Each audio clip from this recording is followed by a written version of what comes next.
Hello creation, hope you're well. I've just written this, it's called Discovering the Elixir of Life. It's just come through. Yet more misdirection in a quite misleading world, when at times we seem to second guess that set to unfold, trying to find the answers and quench the knowledge thirst. With limited mindset and time elapsing, we seek to put that of decline in reverse. Whilst within the physical the elixir of life has been sought, many sought of that pilfered, and many sought of that bought. Reading every textbook, scrutinising every page, to experiment throughout time passing by, that of both love and rage, only to have run out of time to then decease. Yet the bloodline thirst for human immortality is never quenched, but always increased. Was the Holy Grail the cup, or was it the life-sustaining water it held? Water can be turned to wine, if you believe of the scriptures thus telled. When it comes to discovering the elixir of life, one could be excused for the compartmentalisation. Many ingredients make up that of life and all of its wondrous sensations.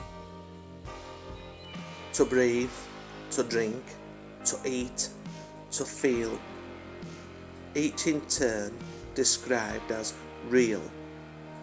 Yet, to go beyond that told, to seek, to live and to love, with belief and faith, shall birth that of the surreal.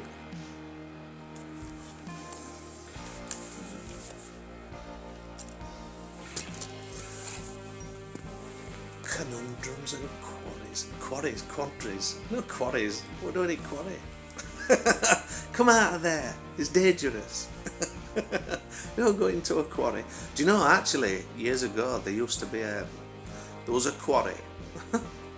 And we used to, I think I might have mentioned this before, but we used to go swimming in that quarry. The water was green.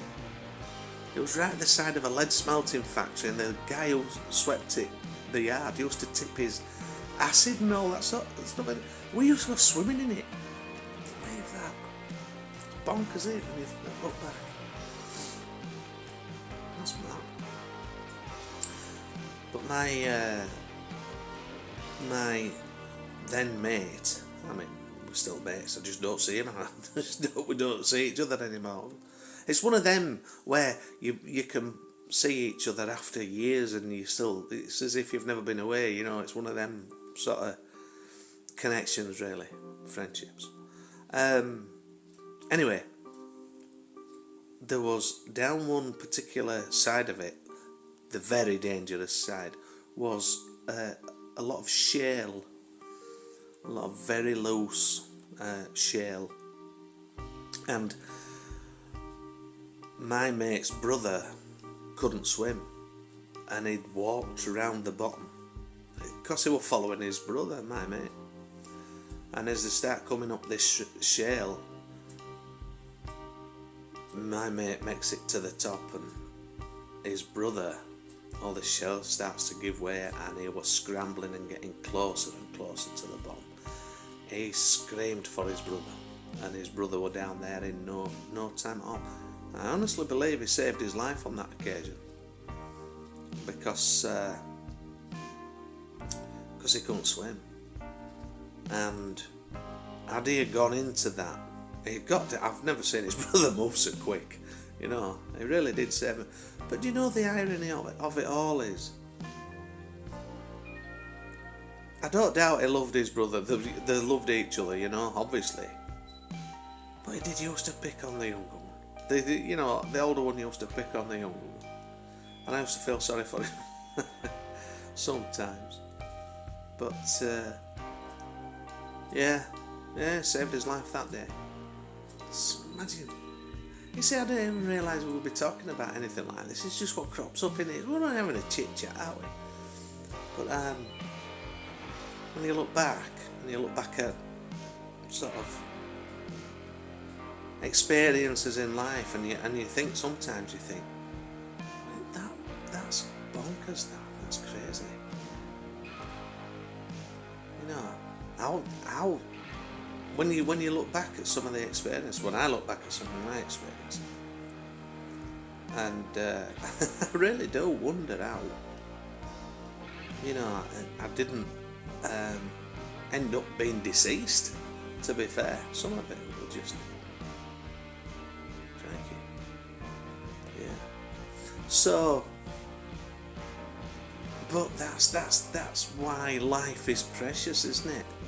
And when we get those experiences and we can look back and we can think, God, how did I get, you know, how did I survive that particular incident, you know, be it one of many car crashes or accidents, or, you know, any amount of those experiences or situations that I ended up in. But it's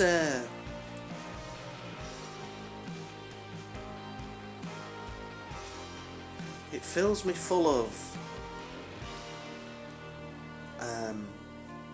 gratitude. Does life and life's experiences. It fills me full of gratitude for being here now. I was just reminiscing. I was just looking for someone, actually.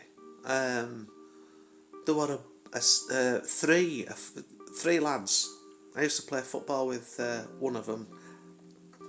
We were members of a same working men's club, and two of them were gentle souls, you know. Two of them were gentle souls. The one, I think he was the one in the middle. Oh no, he was the youngest, actually.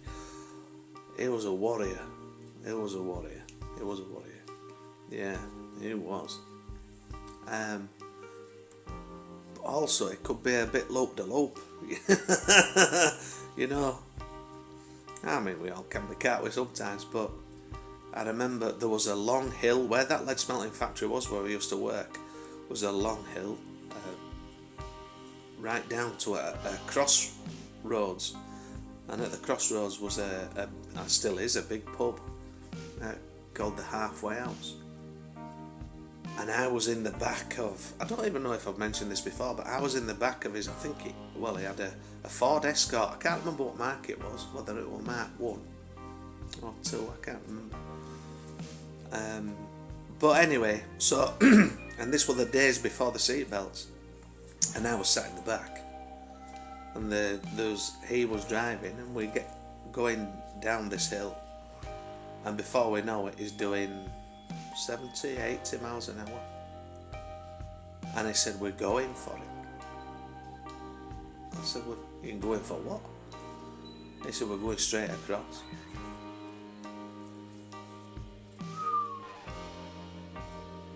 The guy in the front put his seatbelt on. I didn't have a seatbelt. There weren't any in the back of the cars then, in the vehicles.